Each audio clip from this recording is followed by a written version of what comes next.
पाकिस्तान को हल्का सा धक्का दे देना तो पाकिस्तान इजराइल को तस्लीम कर लेगा, और ऐसी कोई बात नहीं। अगर कोई इजराइल को तस्लीम कर सकता है तो वो इमरान खान है। इजराइल और पाकिस्तान के मुश्तरका दोस्त हैं। आए जरा, कैमरा पकड़ते हैं, माइक पकड़ते हैं, लाहौर के माल रोड पे मेरे साथ खड़े हो, आके लोगों से पूछते हैं जी क्या करना है, मानना है इजराइल को कि नहीं मानना।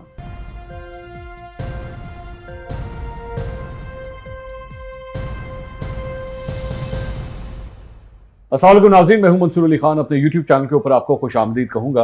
नाज़रीन, बहुत कम इस तरह होता है कि कोई सहाफ़ी आने वाले वक्त को प्रेडिक्ट करे और उसकी कोई भी खबर जो है वो 24 घंटे के अंदर अंदर सही साबित हो जाए।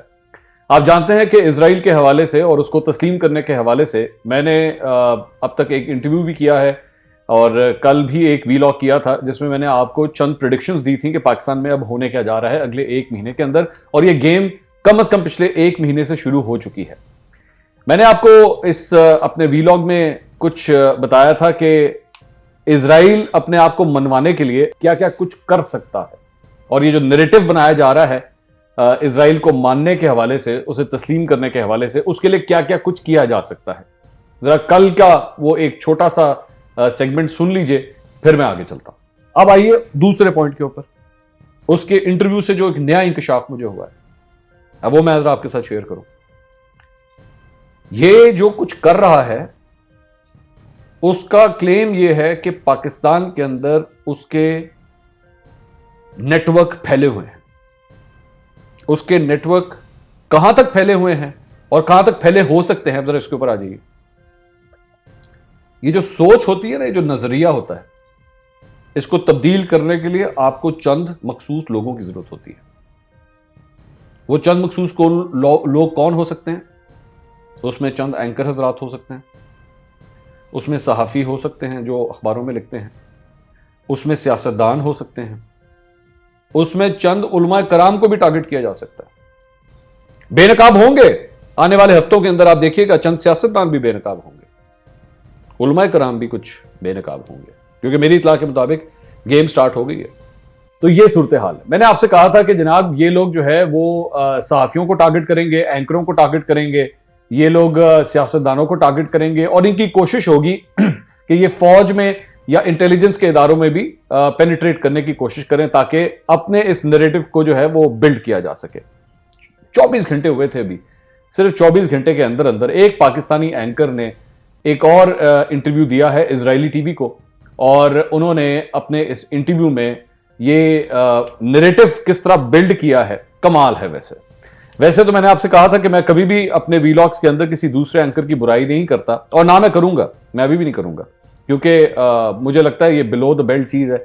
लेकिन मैं सिर्फ उसके ऊपर अपना रिव्यू दूंगा कि वो साहब फरमा क्या रहे हैं। अहमद कुरैशी उनका नाम है, और पाकिस्तान के अंदर चंद चैनलों के ऊपर भी वो काम कर चुके हैं, और आजकल गालबन कोई थिंक टैंक भी शायद चलाते हैं या कोई एनजीओ है, मुझे नहीं पता, इन दोनों में से कोई एक चीज है जो वो ये चलाते हैं, और उसके वो है कश्मीर के कॉज के लिए। बाय द वे याद रखिएगा, वो कश्मीर के कॉज के लिए उन्होंने इजरायली टीवी को इंटरव्यू दिया, और अपने इस इंटरव्यू में उन्होंने क्या फरमाया, सुनिएगा जरा। Right now, as we speak, we are on the cusp of possibly this secret relationship between Pakistan and Israel coming into the open and becoming official. I know for a fact that Pakistan and Israel enjoy good political contacts. If there's anyone in Pakistan who really can do it, it should be Imran Khan. He might also need a push.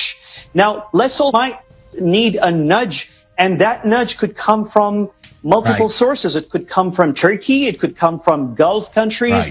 It could also come from China, or maybe even from inside the country, from people, increasingly many Pakistanis who believe we should have a direct engagement with Israel. अब ये आपने उनकी गुफ्तगू सुनी, मैं उसका जरा जल्दी से उर्दू में थोड़ा सा खुलासा कर देता हूं ताकि आप तक जरा आगाही हो जाए कि वो फरमा क्या रहे हैं।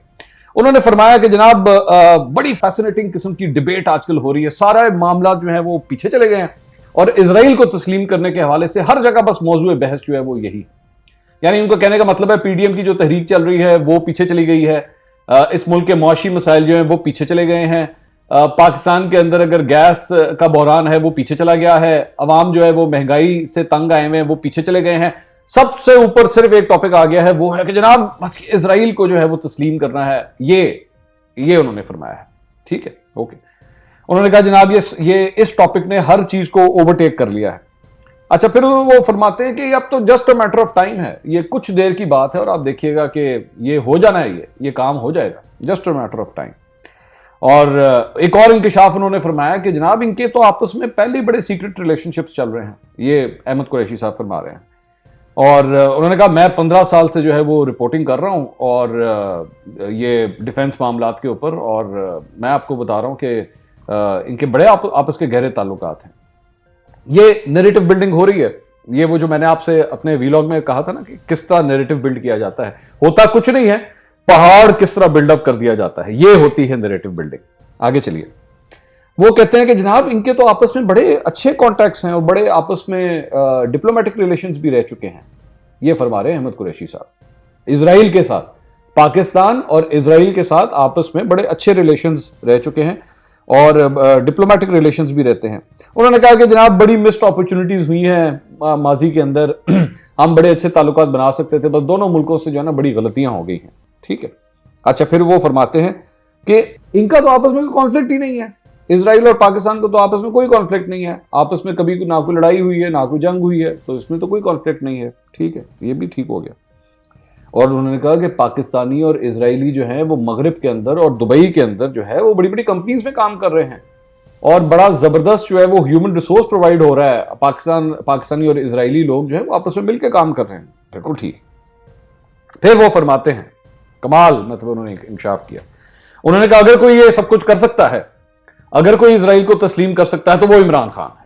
जी, ये जो मौजूदा वजीर आजम है ना, ये इमरान खान है, क्योंकि ये एक्सट्रीमिस्ट नहीं है। अब ये आप जरा नैरेटिव बिल्डिंग देखेंगे कैसी हो रही है कि भाई आप तो हार्डलाइनर नहीं है, आप शिद्दत पसंद तो नहीं है, आप दहशतगर्द भी नहीं है, आप एक्सट्रीमिस्ट नहीं है, तो आपको तो कर लेना चाहिए, आपको तो इजराइल को तस्लीम कर लेना चाहिए। तो ये इमरान खान साहब के ऊपर जो है ये बोझ डाल देना चाहिए सारा का सारा। ये मुझे नहीं पता ये इमरान खान साहब की फेवर हो रही है कि इमरान खान साहब के मुखालिफत में जनाब ने ये इंटरव्यू दिया है, मेरी समझ से बाहर है, लेकिन बहरहाल वो फरमा रहे हैं जनाब इमरान खान साहब ये सब कुछ कर सकते हैं। और इसके बाद उन्होंने कहा कि बहुत सी ऐसी जगह हैं जहां पे इजराइल और पाकिस्तान जो है दोनों एक ही साइड पे खड़े होते हैं। हाँ, वे बहुत से ऐसे मामलात हैं, ये जो स्टोरी बिल्डिंग है ना, ये कि जनाब बहुत से ऐसे मामलात हैं जहां पे इजराइल और पाकिस्तान जो है वो मिलकर, अब मैं सोच रहा हूं कौन सी ऐसी साइड है, क्या वो मुआशी सूरत हाल है, क्या दोनों ने मिलकर कोई प्रोजेक्ट्स बनाए हैं इजराइल के अंदर या पाकिस्तान के अंदर, कोई गैस पाइपलाइन मंसूबा है, कोई बिजली पावर हाउस के कोई ऐसे मंसूबे हैं, कोई सड़कें बनाने का मंसूबा है, कोई अस्पताल बनाए हो, कोई मिलके कभी कोई स्कूल बनाए हो, कोई इजराइल ने आपको लोन दिया हो, इजराइल ने कभी कोई आपकी मुआशी मदद कर दी हो, मुझे नहीं याद पड़ता। बहरहाल वो फरमा रहे हैं कि जनाब इन्होंने तो दोनों साइडों ने जो है वो बड़ा मिलके आपस में काम किया है। फिर वो फरमाते हैं we have same friends, Israel और पाकिस्तान के मुश्तरका दोस्त हैं, ये फरमा रहे हैं। अब वो मुश्तरका दोस्त में फरमाते हैं नेटो जो है वो एक मुश्तरका दोस्त है हमारा, और बड़े ऐसे प्लेटफॉर्म्स हैं जहां पे मुश्तरका दोस्त हैं। ठीक है, और फिर वो फरमाते हैं कि जनाब थोड़ी सी बात रह गई है, बस हल्का सा इनको धक्का चाहिए, नज, वो कहते हैं कि नज चाहिए। अब वो तुर्की की तरफ से भी आ सकता है, वो चाइना की तरफ से भी आ सकता है पाकिस्तान के लिए। अगर वो पाकिस्तान को हल्का सा धक्का दे देना तो पाकिस्तान इजराइल को तस्लीम कर लेगा, और ऐसी कोई बात नहीं। अच्छा, ये सारा कुछ जो अभी आपको मैंने एक्सप्लेन किया है, ये सारा कुछ जो मैंने एक्सप्लेन किया है, इस सारी चीज के अंदर ना अहमद कुरैशी साहब एक गलती कर बैठे हैं, बहुत बड़ी गलती, बहुत बड़ी गलती। मेरे ख्याल में वो इसीलिए कहते हैं ना, यादे माजी अजाब है यार, छीन ले मुझसे हाफसा मेरा। रिसर्च टीम हमारी बैठी हुई थी और मैंने उनसे कहा, मैंने कहा यार ये शख्स तो मैं इनका सारा बैकग्राउंड जानता हूं, मुझे पता है ये किस तरह ऑपरेट करते हैं और कहां से ऑपरेट करते हैं, क्योंकि जारी बात है हम एक ही फील्ड से ताल्लुक रखते हैं तो सारा ही एक दूसरे के बारे में पता होता है। तो ये तो इजराइल के हवाले से जो इनकी लाइनें होती थी एक जमाने में, उसके बारे में क्या करें, उसको तो कम से कम जाके पहले ये इजरायली टीवी को इंटरव्यू देने से पहले और इतना भाषण देने से पहले कि जनाब यूं हो जाना है और मामला आपस में मिल जाने, जरा वो पुरानी अपनी वीडियोस तो पहले वहां से डिलीट करवाएं, ताकि कम से कम ये ना हो आपके साथ जो अब थोड़ी देर में होने जा रहा है। जरा सुनिएगा ये अहमद कुरैशी साहब माजी में इजराइल के हवाले से क्या इंकशाफ करते हैं और उसमें भारत के साथ और कारगिल की जंग के हवाले से इजराइल का क्या रोल रहा है, वे खुद फरमा रहे हैं, सुनिएगा जरा। बहुत कम लोगों को पता है कि हम जब यहाँ पे लड़ाई एक दूसरे से लड़े थे फरवरी 2008 के अंदर के फला इलेक्शन जो है और ये जीते और ये नहीं जीते, तो उस वक्त मार्क सोफर जो उस वक्त सफीर थे नई दिल्ली के अंदर, उनको आउटलुक मैगजीन ने उनका इंटरव्यू किया था। हमारे किसी ने इसको अटेंशन नहीं पे की कि उन्होंने उनसे, वो इंडियन रिपोर्टर ने सख्त लहजे में पूछा कि आप इंडिया को की भरपूर मदद क्यों नहीं कर रहे मिलिट्री फुल। तो उसने गुस्से में थोड़ा सा वो एक्साइटेड हो गया, जो एम्बेसडर था मार्क सोफर, उसने जवाब दिया कि आपको शायद पता नहीं है, आप अपनी हुकूमत से पूछें कि ग्राउंड में कारगिल जंग में किसने आपकी जो डिफीट थी उसे विक्ट्री में किसने तब्दील की, ऑन द ग्राउंड किसने किया था। इससे ज्यादा क्योंकि मेरी कमिटमेंट है डिफेंस इश्यूज पर इंटेलिजेंस में बात नहीं कर सकते, तो मैं इसलिए आपको नहीं बता रहा, लेकिन आप अपनी हुकूमत से जाके पूछिए कि आपकी फौज जब हार रही थी वहां पे तो किसने मदद दी जो वहां पे सिचुएशन चेंज हुई। आखिर गेट में हमारी फौज जो है एक्चुअली सिर्फ इंडियन से नहीं लड़ी थी कारगिल में, इसराइली भी वहां मौजूद थे। तो ये जनाब असल सूरत हाल है। ये खुद फरमा रहे हैं कि कारगिल की जंग में इजराइल ने भारत की मदद की थी पाकिस्तान के खिलाफ। ये आज से चंद साल पहले का इनका एक प्रोग्राम है जिसमें ये तशरीफ रखते थे और ये सारी बातें इन्होंने खुद फरमाई और इन्होंने खुद फरमाया कि इजराइल जो है वो किस तरह इन्फिल्ट्रेट करता है, किस तरह लोगों को जो है वो अरबी भी सिखाता है, उनको कुरान मजीद भी सिखाता है और उसके बाद किस तरह घुस बैठता है लोगों की और मुल्कों की जड़ों के अंदर। और उसके बाद खुद उन्होंने पूरा एक वाकया नरेट किया। अब इसको कहते हैं, ये जो पूरी सूरत हाल है ना, ये जो मैंने आपसे 24 घंटे पहले कही थी कि ये करने क्या जा रहे हैं, ये अभी एक शख्स सामने आया है, ये भी और लोग आएंगे, ये मैं आपको अभी से बता रहा हूं, ये इस तरह के और लोग आएंगे और ये आपको क्रिएट करके दिखाएंगे कि जनाब ये है इजराइल और हमें हर सूरत अब इजराइल को जो है वो कबूल कर लेना चाहिए। अच्छा, इनकी जो डोरे हैं ना, वो मुझे पता है वो कहां से चल रही हैं, वो भी मैं सारा कुछ मैं जानता हूं और ये ठीक कर रहे हैं ये, क्योंकि इनका माजी भी सारा इसी तरह ही है। अब ये शख्स जिसने ये जाके इजरायली टीवी को इंटरव्यू दिया है, ये कश्मीर कॉज के लिए खड़ा हुआ है। ये लोग कश्मीर कॉज के लिए खड़े में हैं। और अब आप इस बात से अंदाजा लगाएं कि हम कश्मीर की आजादी के हवाले से जब चीखें मारते हैं उसकी वजह क्या है कि ये लोग फोर फ्रंट पे खड़े होते हैं, ये लोग जाते हैं पाकिस्तान की नुमाइंदगी करने के लिए। ये शख्स मुख्तलिफ इंटरनेशनल फोरम्स पे जाता है पाकिस्तान की नुमाइंदगी करने के लिए। क्यों जाता है, किस तरह जाता है, कौन इसको ये फैसिलिटेट करता है, सारी छानबीन होनी चाहिए इस बात की कि आप किस बुनियाद के ऊपर ये कह रहे हैं कि जी पाकिस्तान के अंदर बड़ी आपस में डिबेट हो रही है और ये कहा जा रहा है बस फैसिनेटिंग डिबेट है जी, कमाल है और पाकिस्तान के तमाम मसाइल खत्म हो गए, ये डिस्कशन स्टार्ट हो गई, बस इजराइल को तस्लीम कब करना है। और जो ना करे वो एक्सट्रीमिस्ट है, वो शिद्दत पसंद है। ये होता है नैरेटिव बिल्डिंग जिसकी मैंने आपसे बात की थी। इन लोगों को आपने नोट करना है कि ये किस तरह मूव करते हैं और ये अब ये सीक्वेंस ऑफ इवेंट्स किस तरह चलता जाएगा। लेकिन इन लोगों को इस बात का अंदाजा नहीं है कि पाकिस्तानी अवाम क्या सोच रही है, पाकिस्तानी अवाम के सेंटिमेंट्स क्या है। ये लोग होते हैं जो मुख्तलिफ इस तरह के फॉरेन टेलीविजन पे जाके, कल मुझे भी एक फॉरेन टेलीविजन से फोन आया था कि जी आप इस मामले के ऊपर जरा आपका हम इंटरव्यू करना चाहते हैं। मैंने मना कर दिया। मैंने कहा जी मैं किसी भी फॉरेन टेलीविजन से अगर बात करूंगा ना तो वो इस तरह का एक इफेक्ट आएगा कि जैसे पता नहीं मैं उनका नैरेटिव टो करने की कोशिश कर रहा हूं। ये मेरा अपना एनालिसिस है, मेरी अपनी खबर है, मैं जो तज्जिया दे रहा हूं ये मैं रिस्पॉन्सिबल हूं उसके लिए। किसी ने आके सवाल करना है, मेरे सामने आके खड़ा हो, मुझसे आके बात करे। लेकिन मुझे इस घटिया नैरेटिव को बिल्ड करने के लिए कि जनाब इजराइल को तस्लीम कर लें, इसके लिए मुझे किसी फॉरेन टेलीविजन पे जाने की जरूरत नहीं है।